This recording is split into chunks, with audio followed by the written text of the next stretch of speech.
What's going on, guys? So as I mentioned in the last video, my son really wanted a place to put his superhero costumes, kind of the same way that my daughter has a place for all her princess costumes now.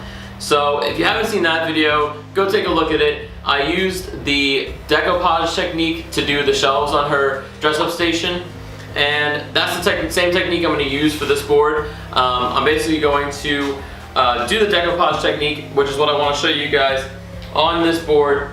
Put hooks on the top and the bottom. The hooks on the top will be for any of the hats and masks that go with the superhero costumes, and the hooks on the bottom will actually be where he puts the superhero costumes. So the first thing I did was cut this board down.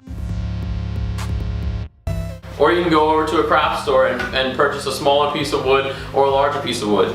The other thing I got for this project are these cup hooks. They're about 97 cents for 3 of them, so I got a couple packages of them. And I think these are going to work well to hang the clothing on. And so the first step of the decoupage process is going to be to lay some Mod Podge down on the piece of wood. So that's what I'm going to do now, and I'm going to do the whole thing at one time so that I get no really bad creases or anything. And so you want to work pretty quickly here, but you also want to let it dry for about 2 minutes. The main thing here to worry about is to make it pretty smooth so that the fabric doesn't have any holes or bumps or cracks underneath it. And so now I'm going to lay the fabric right on top of the Mod Podge.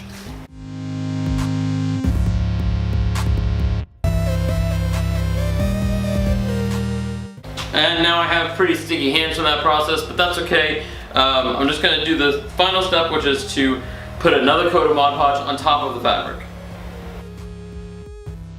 And once again, I know that this looks like I'm ruining the fabric, but I promise you it works out.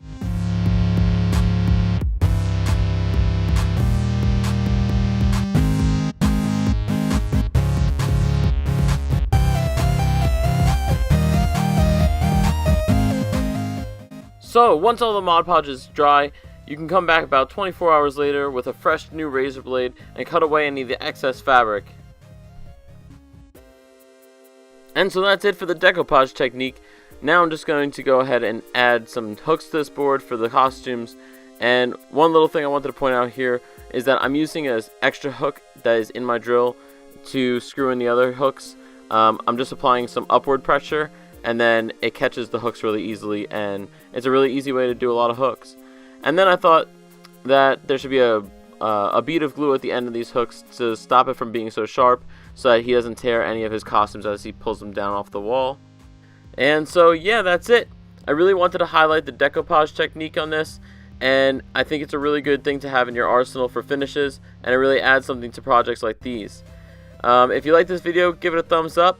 If you're new here, I try to build things like this and get them out as often as possible, so go ahead and subscribe so you don't miss anything in the future. Alright, thanks guys. Remember to make, create, and do what you love. Bye.